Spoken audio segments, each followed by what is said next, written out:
아모스서에 대해서 우리가 같이 살펴보도록 하겠습니다. 아모스서하고 호세아서를 같이 이제 연달아서 연결해서 볼 텐데, 이 두 성경은 사실은 이제 비슷한 시기에 쓰여졌다 이렇게 생각들을 좀 해요. 아모스가 좀 더 나이가 많지 않았는가 이렇게 보는 사람들이 있습니다. 그래서 이 두 선지서가 다 북이스라엘의 가장 번성하던 시기에 최정점의 시기에 쓰여진 책들이에요.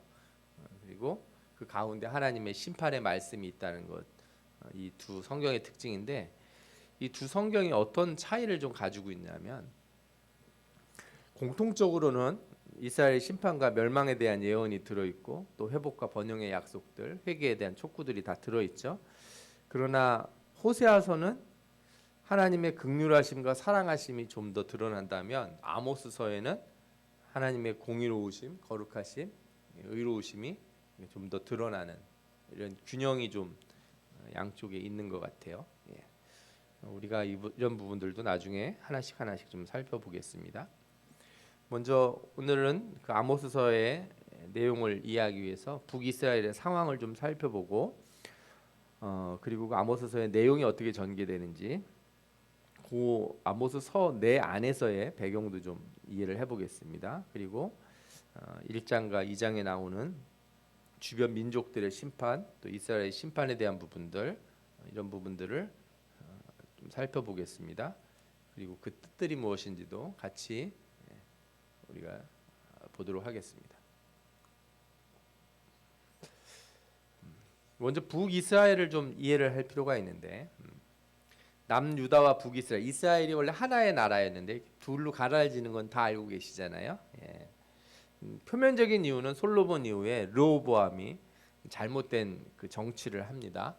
그래서 북이스라엘을 이렇게 뭐라고 그럴까요? 좀 압제를 한다고 그럴까요? 정확히 얘기하면 르호보암, 솔로몬이나 다윗은 다 유다 지파잖아요.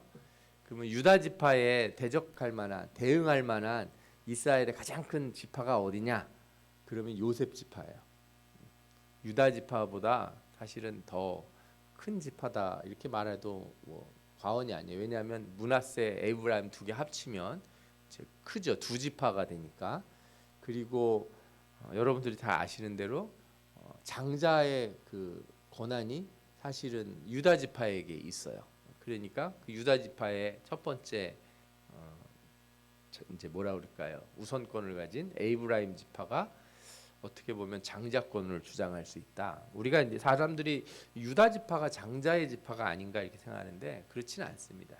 에이브라임 지파가 장자의 지파고, 유다 지파에는 그 어떤 축복이 내려졌냐면 그 지파에서 다스리는 자가 나온다.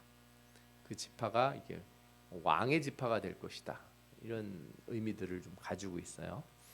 그래서 유다 지파가 장자의 지파라고 생각하는 것은 약간 오해다 이렇게 보실 수 있어요. 어쨌든 이 솔로몬 이후에 르호보암이 그 에이브라임 지파를 노역에 많이 동원을 해요. 그러는 바람에 이제 불만들이 이렇게 막 다른 지파들이 생긴 거예요. 유다 지파는 일을 좀 덜 시키고 우리들한테 맨날 일을 많이 시키니까. 그러면서 이 에이브라임 지파를 중심으로 이렇게 반대 세력들이 만들어지고, 이게 결정적으로 나중에 이제 여로보암이라는 사람을 통해서 집합이 됩니다. 그래서 여로보암이 나라를 세우려고 할 때 원래 전쟁을 일으켜 가지고 다 이렇게 치려고 했는데 하나님이 하지 못하게 하셨잖아요. 그러는 바람에 나라가 둘이 생겨났습니다. 이건 표면적인 얘기고, 그 가장 근본적인 거는 솔로몬 때부터 유입되기 시작한 우상 숭배가 가장 큰 문제다 할 수 있어요. 그래서 열왕기상 11장 13절에 보면 하나님이 솔로몬에게 얘기를 하죠. 이렇게 계속 살면 안 된다 이렇게 말을 안 들으니까, 오직 내가 이 나라를 다 빼앗지 아니하고 내 종 다윗과 내게 택한 예루살렘을 위하여 한 지파를 내 아들에게 주리라 하셨더라 이렇게 돼 있잖아요. 그래서 유다 지파하고 베냐민 지파만 아래쪽에 있는 남유다의 지파가 나라가 되고, 나머지 10지파들은 다 북이스라엘에 속하게 되죠. 이렇게 해서 북이스라엘 왕조가 시작하는데 왕들의 이름이 아마 글자가 작아서 여러분들이 잘 보이시려는지 모르겠어요. 뒤에 계신 분들이 잘 안 보일 것 같은데 이 색깔로 그냥 구분하시면 돼요. 색깔로 저 이 수평선들이 보이시죠? 저게 왕들이 이제 몇 년 동안 했는지를 알 수 있도록 제가 10년, 20년, 30년 이렇게 선을 그어놨어요. 빨간색으로 된 게 여로보암 왕조예요. 두 명이 왕을 하고 끝났죠. 여로보암이 22년, 그 다음 아들이 2년을 하고 끝이 났어요. 바하사 왕조가 두 명을 했는데 바하사가 24년, 엘라가 2년을 하고 끝났어요. 시므리는 혼자서 7년 하고 끝났고 오므리 왕조가 4명의 왕을 배출하면서 그나마 좀 길어요. 그런데 이 오므리 왕조 때가 이스라엘이 아주 악하고 이렇게 아주 큰 패역을 저지르죠. 요 시대에 엘리야와 엘리사가 활동을 했어요. 오므리 왕조 때는 이제 22년 동안 활동했던 아합 왕이 그 시절에 있죠. 그 다음에 예후 왕조, 예후 왕조가 제일 긴 막대 그래프를 가지고 있죠. 가장 긴 막대 그래프를 가지고 있는 사람이 여로보암 2세예요. 41년간 왕을 했어요. 예후로부터 시작해가지고 이 하나님이 이제 엘리사로 하여금 예후에게 기름을 붓게 하고 이 오므리 왕조를 멸망시키도록 하거든요. 그런 다음에 예후가 28년을 그 뒤에 17년과 16년 마지막으로 41년 그 다음에 6개월을 한 왕이 잠깐 나와요. 근데 여로보암 2세를 끝으로 해서 사실상 예후 왕조가 망하게 되고 그 다음의 왕들은 그냥 다 그냥 혼자 했다 이렇게 생각하시면 돼요. 혼자 했다. 그리고 별로 의미가 없어요. 이 뒤에는 나라가 거의 망가져서 아시리아한테 다 잡혀가고 막 이렇게 돼요. 그러면은 우리가 읽는 아모스서, 호세아서는 언제 쓰여졌을 것 같습니까? 저 뒷부분에 쓰여졌을까요? 앞쪽에 쓰여졌을까요? 언제 쓰여졌냐면 여로보암 2세 때. 저때 그 정점의 시기에. 저때가 이스라엘이 제일 잘 나가던 시기다 이렇게 말씀드릴 수 있어요. 제일 잘 나가던 시기에 하나님이 너네 큰일 났다. 너네 회개하지 않고 돌이키지 않으면 멸망한다. 회개하라 이렇게 촉구를 한 거예요. 이 이스라엘이 이제 남유다하고 갈라졌을 때 초대 여로보암, 둘 다 여로보암이라고 부르지만 이후의 왕은 우리가 편리상 여로보암 2세라고 불러요. 맨 첫 초대 왕을 여로보암이라고 부르고 이 초대 왕이었던 여로보암이 북이스라엘을 이렇게 세운 다음에 백성들이 절기 때마다 남쪽 유다로 내려가서 성전에서 절기를 지켜야 되지 않습니까? 유월절이라든지 뭐 초막절이라든지 이런 거 지켜야 되는데 그거 못하게 하려고 이스라엘 절기를 바꿔서 새로운 절기를 만들어 버려요. 북쪽에서. 그리고 베델에 산당을 만들고 금송아지를 세우고 그리고 거기서 하나님 앞에 제사를 드린다. 하나님이 아니죠. 가짜가 되는 거죠. 그런 성전 유사한 걸 만들고 그 다음에 레위 지파들이 그래서 다 예루살렘 남쪽으로 내려가려고 그러니까 북쪽에서 보통 사람들 제사장 하고 싶은 사람 손들어 그래가지고 제사장들을 뽑아서 제사장을 세웁니다. 이게 북이스라엘이 망가지는 가장 중요한 거예요. 쉽게 말해서 절기 주일도 안 지키고 말하자면 그죠? 교회도 안 나가고 목사도 거부하고 뭐 이렇게 성직을 완전히 파괴하고 그러면은 뭐 신앙이 잘 지켜질 수가 없겠죠. 어떤 누구도 그런 상황에서는 신앙을 지키기 어려울 거예요. 북이스라엘의 그 타락의 가장 근본적인 시작이에요. 이 북이스라엘 주변에 여러 나라들이 있었는데 나라들 이름을 이렇게 제가 몇 개를 정리를 해봤습니다. 가장 강대국 북이스라엘 주변에서 가장 강대국이 아시리아다 이렇게 할 수 있는데 정확히 얘기하면 아시리아가 전면에 대두돼서 큰 나라가 된 거는 여로보암 2세 다음이에요. 여로보암 2세 다음. 그러니까 여로보암 2세 때까지는 북이스라엘 사람들이 아시리아를 두려워하지 않았어요. 아시리아라는 나라가 그렇게 눈에 안 들어왔어요. 그러면 그 전에 예를 들어서 예후 왕조 때나 예후 왕조 그 이전에 있는 오므리 왕조 때는 누가 제일 이스라엘을 괴롭혔냐? 바로 저 아람 왕조, 아람 다메섹이 있는 아람, 다메섹이라고도 부르고 아람이라고도 부르는데 그래서 여러분 잘 아시는 대로 그 아람 군대 장군인 문둥병 걸린 사람 있죠. 나만 장군이 와가지고 나 고쳐주시오 한 적이 있었지 않습니까? 이때가 이 오므리 왕조 때지 않습니까? 그러면 그 뒤에 예후 왕조 때는 어떻게 됐냐? 이 아람을 거의 이제 뭐라 그럴까요? 뭐 이긴다 그럴까요? 부셔요. 물리쳐요. 그래서 북이스라엘이 그때 힘이 엄청 세지는 거예요. 그래서 이방 국가 중에는 아람이 있고 두로가 있는데 두로하고 시도는 같이 불리기도 하고 뭐 따로 불리기도 해요. 두로나 시도는 다 지중해 연안에 있는 해안 도시고 상업 도시예요. 이 도시들은 아주 오래된 도시뿐만 아니라 그 이후에도 되게 오래 살아남아요. 신약 성경에도 저 도시들 이름이 나오죠. 블레셋, 우리가 잘 아는 팔레스틴, 요즘 이제 뭐 이스라엘하고 싸우고 있는 사람들이 그 블레셋 사람들. 성경에는 블레셋이고 영어 이름으로 팔레스틴 사람들이죠. 그 다음에 이 사람들이 이제 이방 국가라면 이웃 국가가 있어요. 이웃 국가하고 이방 국가가 뭐였냐? 이웃 국가는 그래도 피가 조금 섞인 사람들. 암몬, 모압, 에돔, 그죠? 암몬하고 모압은 아브라함의 조카 롯의 후예들이고, 에돔은 누구의 후예예요? 에서의 후예. 에돔 사람들. 지금 요즘으로 따지면 암몬, 모압에 누가 있냐? 암몬 쪽에는 요르단이 있다 이렇게 얘기할 수 있어요. 그다음에 아람 쪽에는 시리아 이렇게 있고, 또 두로 쪽에는 레바논 이런 나라가 저기에 있죠. 예. 저 에돔이나 모압은 지금으로 따지면은 이제 사우디아라비아, 아라비아 북쪽에 있는 사람들하고 이렇게 지역적으로는 연관이 돼 있다 이렇게 생각할 수 있을 것 같아요. 북이스라엘은 이런 나라들이 주변에 있어요. 그리고 이제 형제 국가이자 때로는 협력하고 때로는 싸우기도 했던 남유다가 아래쪽에 있죠. 이 북이스라엘이 이제 시간이 지나면서 어떤 일이 생겼는가? 아까 처음에 말씀드린 것처럼 여로보암이 이렇게 종교에 있어서 신앙에 있어서 이상한 짓을 막 해요. 그러면서 신앙의 정통성이 급격히 상실이 됩니다. 그래서 북이스라엘은 한 번도 좋은 왕이 나온 적이 없어요. 선한 왕이. 유다 왕들은 선한 왕이 나왔다, 악한 왕이 나왔다 이렇게 번갈아 나오기도 하고 막 이러잖아요. 북쪽의 이스라엘 왕들은 선한 왕이 없어요. 나올 수가 없어요. 왜? 아까 말씀드린 대로 절기도 없어지고 성전도 없고 그 다음에 제사장도 없는 거예요. 정확히 말하면 없는 게 아니고 다 가짜로 만들고 다 바꿔놨으니까. 여러분들 이렇게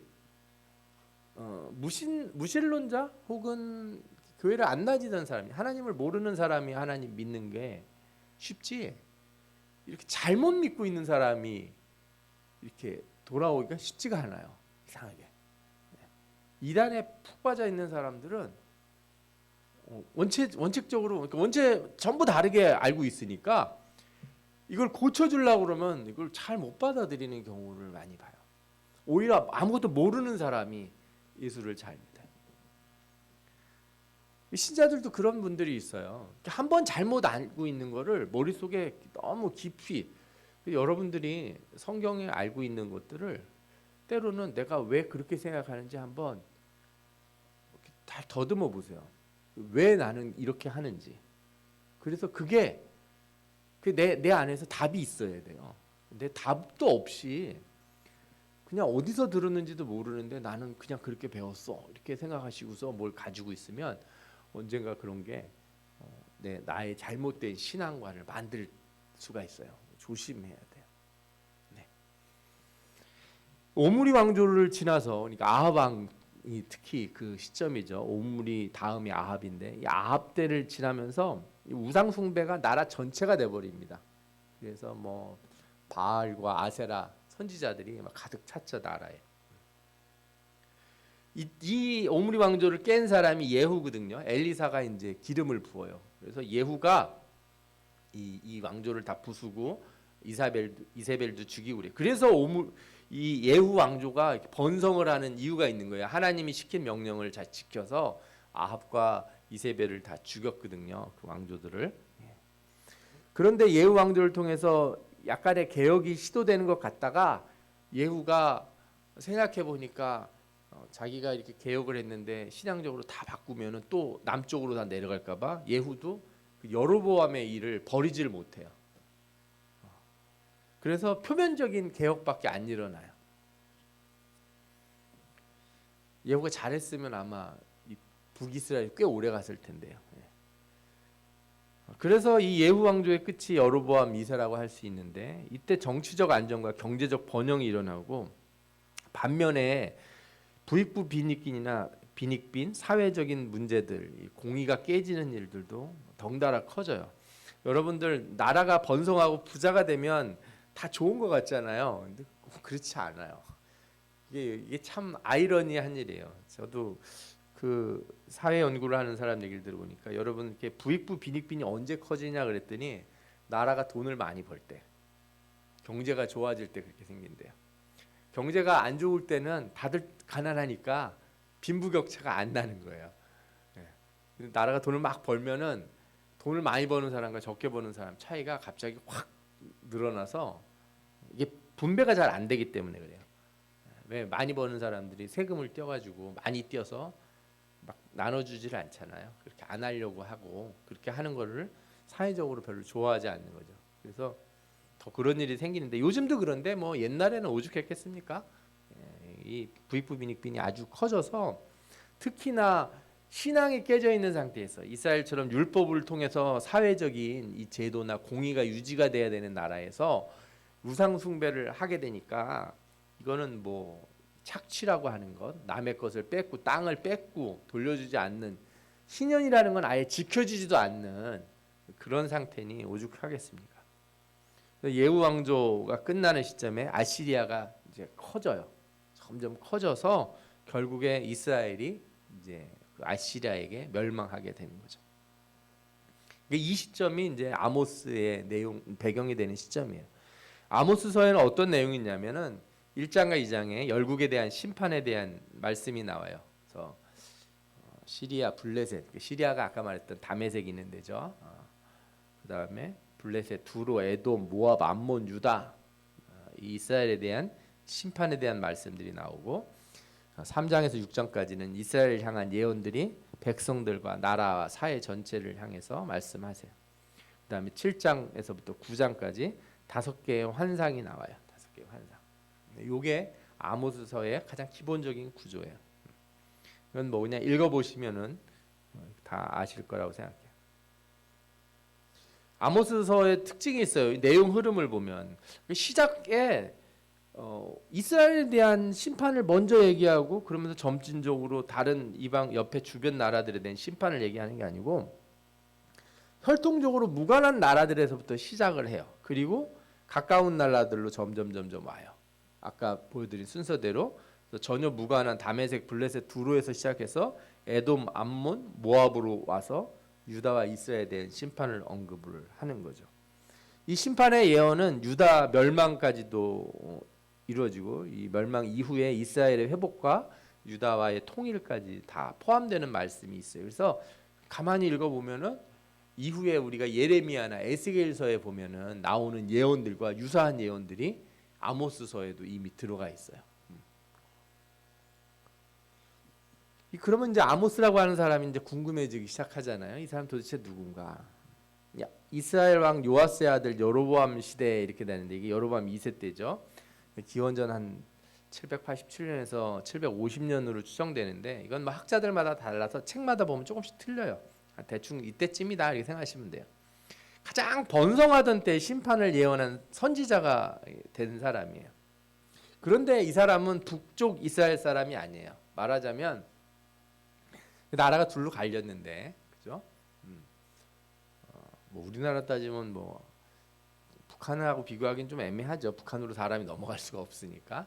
경상도 전라도라 그러면 예를 들어서 전라도 사람이 경상도 가서 회개하라 이렇게 얘기한 거랑 비슷하고, 뭐 이런 느낌이라고 생각하시면 돼요. 이 사람의 직업이 나오는데 목자라고 돼 있어요. 목자, 양을 치는 사람이다. 그런데 자기 이름으로 뽕나무도 기른다 뭐 이런 얘기를 하는 걸로 봐서, 이게 농사도 짓고 이 양도 기르니까 단순한 목자가 아니라 좀 비즈니스를 좀 할 정도로 좀 어느 정도 농장을 가지고 있는 사람 아니냐 이렇게 생각을 해요. 그리고 이 선지자는 그 이전에 북이스라엘의 선지자 하면 생각나는 엘리사, 엘리야가 있지 않습니까? 이 선지자들은 글을 남기는 선지자가 아니라 행동을 했던 선지자들이에요. 기적을 일으키는 선지자들이에요. 그런데 그 이후로는 기적을 일으키는 선지자가 거의 명맥이 끊겨요. 그리고 다 뭐만 해요? 선지자들이 예언만 해요. 예언만. 말씀을 대언해요. 그래서 예수님이 오셨을 때 사람들이 예수님을 보고 뭐라고 불러요? 엘리야가 왔다. 왜 그렇게 생각했겠어요? 예수님이 기적을 베풀기 때문에. 한 번도 엘리야 이후에 그런 기적을 베푸는 사람이 나타난 적이 없었거든요. 그런 선지자가 나타난 적이 없어서 하다못해 세례 요한도 말씀을 예언하는 선지자지 그런 선지자로 보이는 거지 기적을 베푸는 선지자로 안 보였잖아요. 이 아모스도 그런 대표적인 선지자예요. 말씀을 전하는 선지자, 행동을 한다기보다.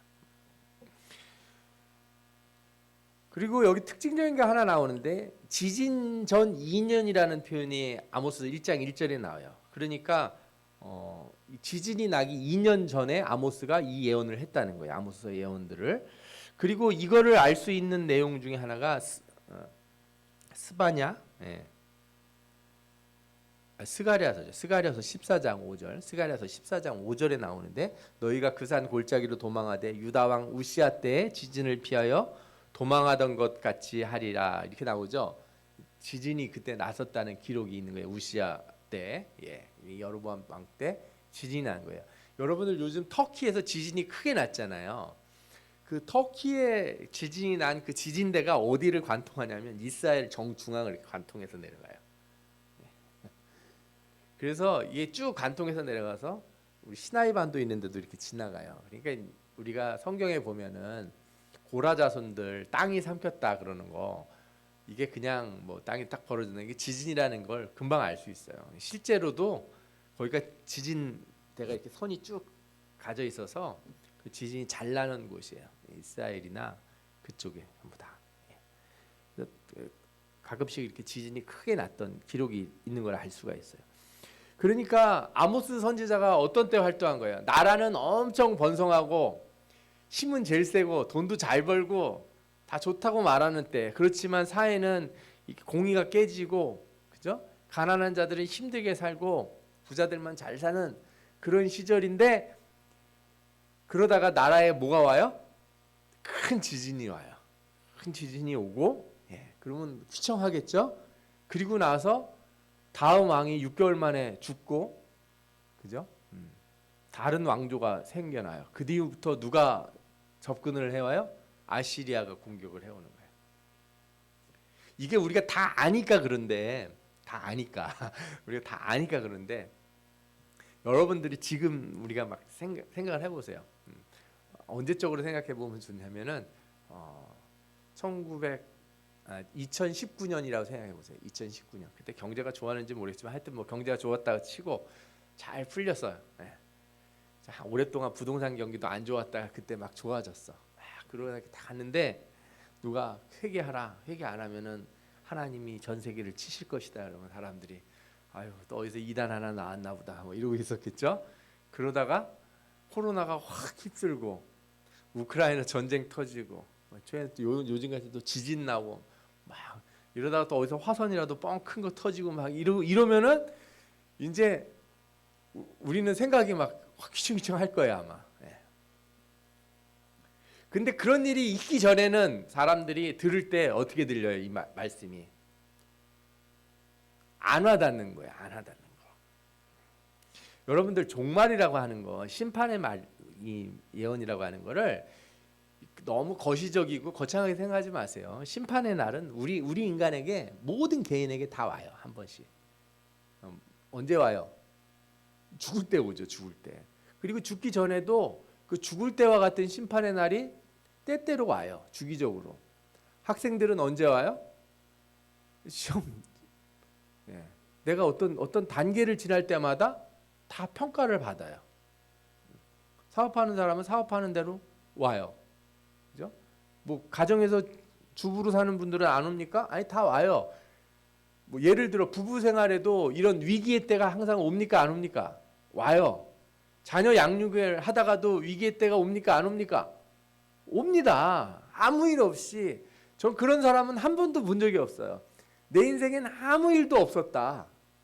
쓰려고 그러니까 내가 인생에 뭐 재밌었던 일이 뭐가 있나 써보려고 아무 일도 없었다는 사람은 제가 한 번도 못 만난 것 같아요.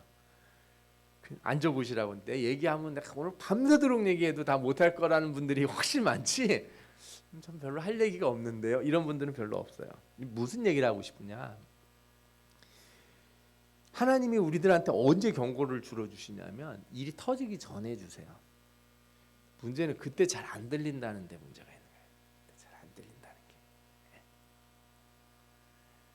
그래서 누가 우리에게 이렇게 내가 잘하고 있을 때 뭐라고 얘기하면 그때 아멘하고 좀 받으세요. 그걸. 어려운 일이지만 이게 어려워요. 정말 어려워요. 저도 경험해보지만 어려워요. 내가 아무 열심히 잘하고 있는데 누가 나한테 와서 기도하라고 똑바로 하라고 그러면은 내가 기도를 안 하냐고, 내가 뭐 말씀을 안 듣고 내가 예배를 빼먹기를 하냐고 이렇게 얘기하기 시작하면 약간 걱정스러운 거예요. 대부분 신앙이 좋은 분들은 기도를 열심히 하는 분들은 기도 열심히 합시다 그러면 다 뭐라 그래요? 아멘 하고 내가 열심히 하지만 더 열심히 한다 그래요. 예배 우리 잘 드립시다 이러면 예배 잘 드리는 분들은 다 뭐라 대답해요? 네, 예배 잘 하겠다 그래요. 공부 열심히 하는 학생들은 공부 열심히 해 그러면 뭐라 그래요? 네, 열심히 해야죠. 네, 저도 열심히 하겠습니다 이렇게 얘기해요. 애매한 사람들이 있어요. 애매한 사람들이 이 메시지를 딱 받을 때 버럭 화를 내요. 버럭. 내가 뭘 어떻게 했길래 나한테 자꾸 기도하라고 그러고, 내가 뭘 어떻게 했길래 나보고 자꾸 예배를 똑바로 드리라고 그러고, 내가 뭘 어떻게 했길래 나한테 자꾸 감사하라고 그러고. 감사하는 사람은 감사하라고 그러면 아유 더 감사하죠 이렇게 얘기한다고요. 그게 우리 입에서 나오는 말이 우리 자신의 신앙 상태를 표현할 때가 많아요. 여러분들 좋은 말이면 그거를 다 좋게 들으세요. 나를 이상하게 생각한다 이렇게 듣지 마시고, 내가 기도 안 하는 줄 알아? 내가 뭐 봉사 안 하는 줄 알아? 이렇게 생각하지 마시고 그런 말 들으면 어떻게 해야 돼요? 아멘하고 감사하시고 예배하시고 기도하시고 찬양하시고 그러면 다 좋아요. 왜? 그러다 그런 상태를 유지하는 사람들이 어려운 일이 와도 견딜 능력이 생기는 거지. 그러고 그렇지 않고 애매하게 있다가 어려운 일이 생기면은 시험 들기 딱 좋습니다. 왜요? 내가 기도했거든. 내가 예배 드렸거든. 내가 감사했거든. 그러니까 시험이 드는 거예요. 내가 했다고 생각하니까. 그래서 시험이 들어요. 내가 안 했다고 생각하는 사람은 시험도 안 들어요. 왜? 그래 하나님 저는 엉망으로 살고 있어서 참 이런 일이 올 줄 알았습니다. 그리고 회개할 텐데 애매하게 한 사람들은 뭐야? 했는데 안 된다고 생각을 하게 되는 거예요. 내가 나처럼 뭐 내가 교회를 빠지기로 했어, 내가 예배를 안 드리기로 했어, 내가 뭘 안 했길래 하나님이 나한테 이렇게 하시나, 이렇게 시험에 빠지기 쉽다는 거예요. 여러분들이 이런 말씀을 들을 때 좀 깊이 깨닫기를 바랍니다. 아멘. 예. 하나님은 아모스라고 하는 선지자를 불렀는데 좀 특별해요. 이 사람이 아까도 말씀드린 것처럼 전문적인 사역자가 아니고 사업가에 가까워요. 사업가를 가깝다는 건 뭘 알 수 있냐? 이 사람이 물건을 팔고 사고 사회생활을 했다는 거잖아요. 그러니까 이 시대의 변화를 더 잘 아는 거죠. 그래서 제가 이렇게 직장 생활을 하다가 이 목회자가 되는 사람, 사업하다 목회자가 되는 사람, 얼마 전에도 저희 학교에 신입으로 들어오신 신대원을 졸업해서 전도사님인데 석박과정에 오셨는데 사업을 하시는 분이더라고요. 나이는 저보다 훨씬 많아 보이는데. 그래서 사회생활 하시는 분들을 제가 여러 번 만나보거든요. 그런 분들을 보면은 이분들은 시대가 우리가 생각한 것보다 훨씬 문제가 많다는 걸 잘 느껴요. 사회생활을 많이 하니까, 세상 사람들 많이 만나고 그러니까. 공의가 무너져 있고 이 세상이 얼마나 어렵다는 걸 잘 아는 거죠. 그렇지만 이 사람들은 특징이 뭐냐? 제사장이 아니에요. 기존의 선지자 그룹에 속하지도 않은 사람이기 때문에 이런 신앙이 망가져 있거나, 그죠? 이스라엘에 있어서 이 제사장들이 타락하고 있거나, 이 성경에 많이 나오는데 그런 부분에 있어서 거리를 가지고 있기 때문에 이 사람들은 항상 무슨 생각을 해요? 왜 이런데 하나님이 여기를 가만두시는가, 이런 생각들을 다 한다고.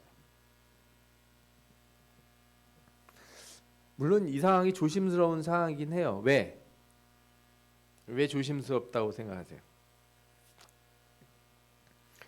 어떤 사람들은 이런 상황에서 기존의 어떤 신앙이나 기존의 교회나 기존의 이런 체계들을 거부하고 다 이렇게 그냥 타락했다고 해서 나는 따로 예배를 드리고 따로 신앙생활을 하겠다, 이러면 사실은 별로 좋지가 않거든요. 이런 문제들을 보고 이 교회를 개혁하고, 그죠? 우리 신앙들을 개혁하기 위해서 이렇게 뛰어들 수 있는 사람이 하나님이 쓰시려고 하는 사람들이거든요. 하나님이 이렇게 아모스를 그렇게 부르신 거예요. 호세아라고 하는 선지자가, 이 사람은 자기의 삶으로 이렇게 고멜을 아내로 들여가지고, 사람들이 이제 호세아가 뭐라고 얘기할 때 호세아의 삶을 보면은 저 사람은 진짜 하나님이 저 사람 삶을 통해서 우리한테 메시지를 보내는구나, 이거를 이렇게 알 수 있는, 그러니까 안에서 복음을 전하는, 안에서 예언을 하는 사역자라면, 아모스는 그런 사람이 아니에요. 아모스는 이스라엘 사람도 아니고 유다 사람이잖아요. 외부에서 온 사람에다가 이런 선지자도 아니에요. 와서 말을 막 하는 거예요. 근데 너무 잘 알죠, 이 세상에 얼마나 문제가 많은지, 타락했는지를. 외적인 자리에서 예언을 한 사람이, 호세아서하고 아모스는 한 나라에 대해서 양쪽에서 다 이렇게 하나님의 말씀을 전하는 아주 그런 짝이 있는 특징적인 전 성경이라고 생각을 해요. 아모스가 예언을 하는 이유에 대해서 이렇게 밝혔는데, 주 여호와께서는 자기의 비밀을 그종 선지자들에게 보이지 아니하시고는 결코 행하심이 없으시니라. 하나님이 뭐 하실 때 자기 종들에게 다 가르쳐 주신다는 거죠. 그래서 주 여호와께서 말씀하신즉 누가 예언하지 아니하겠느냐. 이게 다른 뜻이 아니에요. 하나님은 모든 기도하는 사람들, 이렇게 하나님을 찾는 자들에게 하나님의 뜻을 드러내세요.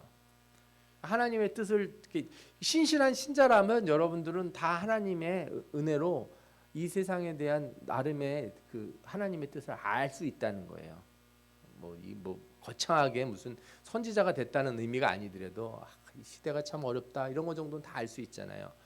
문제는 뭐냐면 그런 말씀들, 그런 마음의 응답들이 왔을 때 우리가 어떻게 사냐 이거죠. 아모스 선지자는 그걸 이렇게 억누르고 이렇게 거부하고 부정하지 않았다는 거예요. 사실 생각해 보시면, 나 멀쩡히 잘 살고 있는데 저 북쪽에 가가지고 예언하라 그러면 너 하는 일 다 접어치우고 저 위에 날아가서 하라 그러면 그 잘못하다가 괜히 돌 맞을 수도 있잖아요. 어째서 나라가 다른데 같은 민족이라도 굳이 가서 그런 얘기를 할 필요가 있나? 거기는 선지자가 없나? 거기는 왜 안 되길래 나를 보내시나, 이럴 수 있잖아요. 그러나 아모스는 하나님이 내게 말씀하셨을 때 내가 그것을 멈출 수가 없었다. 예레미야도 그러잖아. 하나님이 이렇게 말씀하신 거를 내가 전하지 않으려고 그러니까 내 마음이 어떻다 그래요? 불 붙는 것 같다 그랬어요. 불 붙는 것 같다. 이게 참 그리고 이렇게 그렇다고 해서 예언을 하는 게 편한 건 아니에요. 기분이 좋은 거는. 예를 들어 목사가 이렇게 앞에서 설교를 하면은 이렇게 말만 잘하고 뭐 본인은 어떻게 사는지 이렇게 여러분들도 생각이 들 거 아니에요. 어? 그렇죠. 예. 우리 목사님은 뭐 어떻게 얼마나 잘 사는지 내가 두고 보겠어. 뭐 이런 사람도 있을 수 있어요. 그래서 목사가 힘들어요. 자기가 설교하다가 자기가 막 찔리고 그러면은 나도 이거 큰일 났다. 사실은 목사라고 하는 직업이, 이 선지자들도 마찬가지예요. 선지자들이 예언을 하면서도 예언하는 자이기도 하면서 자기도 뭐예요? 예언을 듣는 자라는 거예요. 저는 여기서 여러분들에게 말씀을 전하지만 한편으로는 저도 그 아래서 여러분들과 같이 듣는 자이기도 한 거예요. 제가 듣는 자인 것을 거부하면서 말씀을 전할 수는 없어요. 그건 거짓말쟁이에요. 저도 듣는 거예요. 저도 찔리는 거고 여러분이나 저나 다 말씀하시는 하나님 앞에 다 선 사람들이거든요. 그러나 이 말씀을 우리가 먼저 마음에 깨달은 자들이 전해야 되는 하나님이 책무를 주셨기 때문에 이것은 해야 되는 것이고, 그래서 받는 이 뭐라 그럴까요? 평가? 그래서 이 목회자들이든 뭐 선지자들이든 아니면 교역자들이 받는 평가는 그거는 자신들이 짊어지고 가야 되는 그거죠. 저는 그건 어쩔 수 없다고 생각해요. 하나님이 그 정도는 너는 좀 듣고 살아야 된다 그러면 들어야죠. 자, 말씀을 좀 더 보겠습니다. 주변 민족에 대한 심판과 이스라엘에 대한 심판에 대한 말씀을 상세적으로 좀 보면은 이방 국가들에 대한 심판들이 나와요. 그런데 제가 뭐 자세한 내용은 여러분들이 아모스를 읽어보면은 뭐 내용은 알 수 있어요. 이 내용에 무슨 내용이 들어있는지만 얘기를 하자면, 이 다메섹이나 뭐 예를 들어서 블레셋, 에돔, 뭐 암몬, 모압에 대해서 지적을 할 때 다 무엇을 기준으로 그 죄를 지적을 하냐면은 율법을 기준으로 하지 않아요. 자연법을 근거해서 한다 이렇게 볼 수 있어요. 자연법이라는 게 뭐냐? 그러니까 보편적인 죄에 대해서 우리 누가 봐도, 이거 성경이 아니더라도 누가 봐도 저 나라 참 악나라다, 저 나라 참 악독하다 할 만한 그런 죄로 인해서 너희들이 심판을 받는다 그렇게 지적을 하는 거예요. 그러면 유다하고 그 나라는 어떠냐? 이스라엘은, 유다하고 이스라엘은 그렇게 지적받지 않아요. 너희들이 하나님 말씀을 듣지 않는다, 율법을 순종하지 않는다, 이렇게 지적을 하는 거예요. 나와의 약속을 깨뜨렸다. 이게 다른 거예요. 이 자연법이라고 하는 거는 하나님이 창조세계에 두신 본래의 질서, 이거를 유지하는 법이라고 할 수 있어요. 그래서 예수 믿는 사람이든 안 믿는 사람이든 살인은 다 나쁜 거라고 생각한다고요. 살인은 다 나쁜 거라고 생각하고, 거짓말하는 거 그 허용되는 나라 보셨습니까? 거짓말은 장려되고 잘하는 짓이다라고 박수 받는 그런 문화나 민족이 있냐고요? 없죠. 남의 거 도둑질하는 거를 당연하게 여기는 나라가 있습니까? 그런 일은 문명사에 거의 없어요. 그런 일이라는 거는 모든 세계에 하나님이 이 세상을 만드신 창조의 원리로서 이 법들을 주신 거죠. 그러니까 하나님이 그런 나라들을 심판하실 때는 다 뭘로 심판하세요? 율법을 안 줬으니까 율법 대신에 그런 법이 이미 있으니까 그걸로 심판을 하는 거예요. 로마서 1장에 나오는 얘기가 그거예요. 하나님을 알만한 것을 다 주었다는 거예요. 다시 말하면 하나님을 알만한 것이 아니라 하나님의 뜻, 이 세상을 다스리시는 하나님의 뜻을 알만한 것, 이 자연법을 알만한 것을 다 넣어줬다는 거예요. 그래서 멸망하는 자들은 세상 사람들이 심판을 받을 때는 율법으로 심판을 받지 않습니다. 그들에게는 그거 자체가 있는 거예요. 자체가. 이스라엘은 율법으로 심판을 받는 거죠. 이방 국가들하고 이스라엘을 하나님이 같은 라인에서 평가하지는 않으세요. 대신에 유다의 심판은 하나님의 율법을 지키지 않았다고 이렇게 말하죠. 여호와께서 이와 같이 말씀하시되 유다의 서너 가지 죄로 말미암아 내가 그 벌을 돌이키지 아니하리니 이는 그들이 여호와의 율법을 멸시하며 율례를 지키지 아니하고 그의 조상들이 따라갔던 거짓 것에 미혹되었습니다. 그래서 여러분들은 세상 사람들이 뭐 잘 되고 혹은 안 되고 그러는 기준을 나한테 적용하지 마십시오. 여러분들에게 적용하시면 안 돼요. 무슨 뜻인지 아시겠어요? 세상 사람들이 뭐 이런 방법으로 잘 됐다, 나는 왜 그렇게 안 되냐? 세상 사람들 저렇게 해도 벌을 안 받는데 왜 나는 그런? 여러분들은 그 법이 해당이 안 된다 이렇게 생각하고 사시는 게 맞아요. 오히려 여러분들에게는 더 큰 법이 있는 거예요. 더 광의의 법이 있는 거죠. 세상 사람들은 글로 걸어가도 하나님이 별로 신경 안 쓰고 놔두는데 나는 글로 걸어가면 돼, 안 돼요? 안 되는 거예요. 왜? 하나님의 백성이라서. 그러니까 법은 곧 뭘 의미하냐면 하나님과 나 사이의 그 관계를 의미하는 거예요. 특별한 관계. 응? 예를 들어서 결혼 안 한 남자가 어떤 여자를 사귀다가 이렇게 손을 잡았어. 그러다가 별로 사이가 안 좋아져서 그냥 관두고 딴 여자 또 손도 만지고 뭐 이렇게 만졌다고 쳐봐요. 표현이 좀 그렇긴 한데 그렇다고 그 남자를 간음했다 이렇게 얘기 안 하잖아요. 그죠? 예. 내가 결혼하는 순간 한 사람하고만 손을 잡아야 되잖아요. 특별한 관계예요. 특별한 관계. 더 좁아진다고요. 내 운신의 폭이 훨씬 더 좁아지는 거예요. 내가 신앙을 갖고 하나님을 알게 되는 순간 하나님과 나 사이에 특별한 관계가 형성이 되면 그 관계로 인한 법들이 나에게 주어지는 거예요. 그러니까 여러분들이 그 법을 지키지 않으려고 하면 어떤 일이 생겨요? 그 법을 안 지키려고 그러면 법을 거부한다는 건 관계를 거부한다는 거예요. 관계를 끊겠다는 거예요. 특별한 관계가 아니다라고 내가 관계를 낮춰버리는 거죠. 이게 중요한 거예요. 이게. 여러분들이 하나님 말씀을 듣기 위해서 예배에 나오냐 안 나오냐가 여러분들이 하나님과의 관계에 있어서 여러분들의 모습들을 보여주는 거예요. 이스라엘도 마찬가지예요. 율법 아래 공의가 깨져서 가난한 자와 의인을 압제하고 성적은 타락을 하고 그죠? 제사와 제사장이 타락을 해. 예언은 멸시되고 선지자들에게 예언을 하지 말라 그래. 막아요. 하나님 뭐라 그러냐면 내가 땅의 모든 족속 가운데 너희만을 알았나니. 안다는 게 뭐예요? 하나님이 그 특별한 관계를 형성했다는 거잖아요. 그죠? 선택했다는 의미예요. 그래서 그 표준세 번역은 선택했다 이런 표현을 써요. 내가 너희만 알았다. 그러므로 내가 너희 모든 죄악을 너희에게 보응하리라 하셨다. 이렇게 말씀하셨다는 거죠. 오늘 말씀을 좀 정리를 해보면 크게 두 가지를 우리가 오늘 말씀에서 할 수가 있어요. 하나는 하나님이 모든 민족을 다 심판하시고 그들의 죄악들을 그냥 두지 않는다는 거예요. 세상은 세상의 법, 하나님을 다스리시는 법대로 세상을 다 심판하세요. 하나님은 공의로우셔서 그들에게 주신 법으로 그들을 심판하신다는 거죠.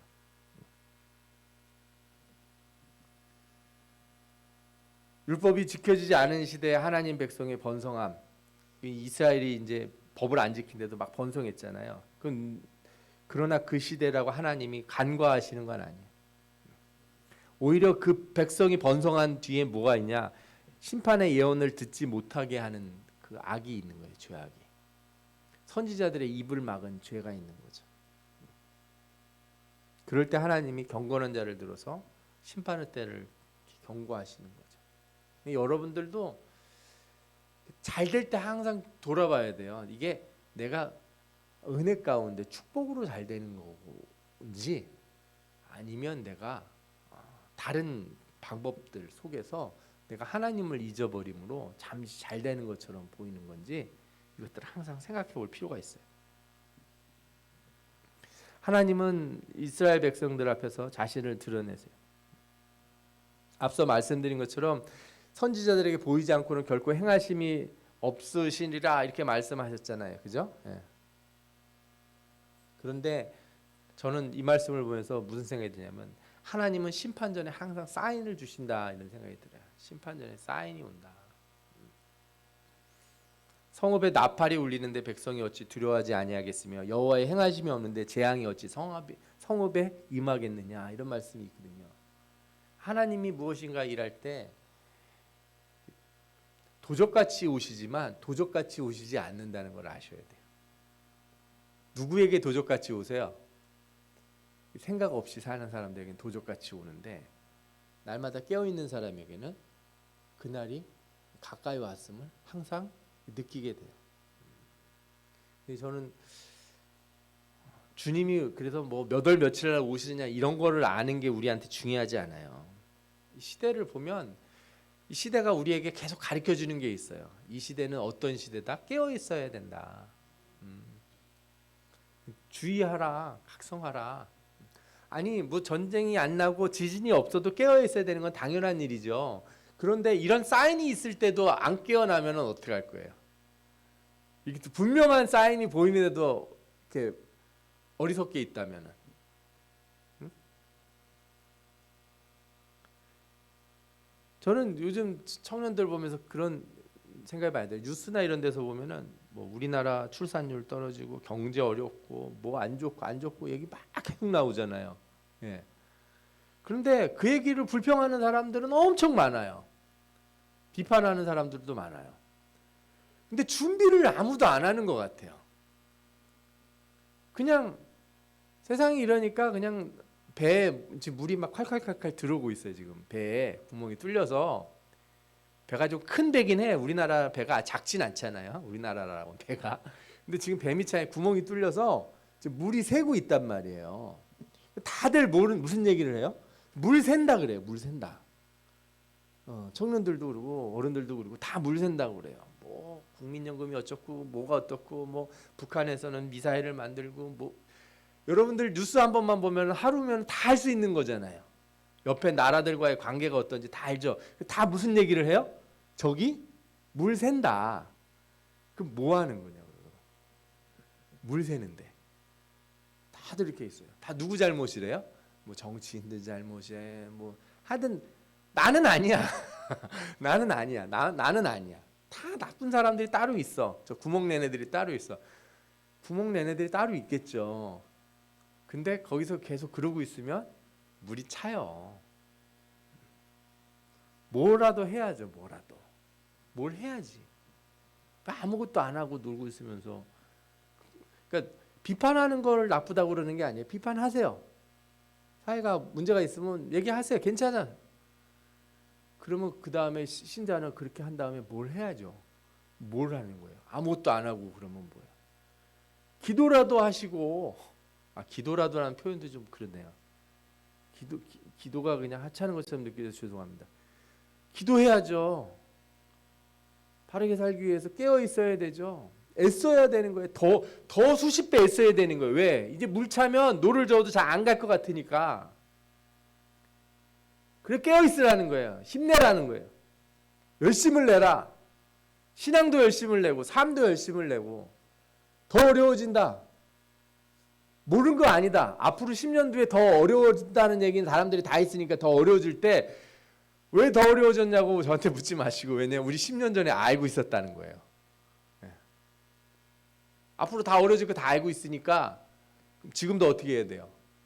그 시간이 있잖아요. 지금.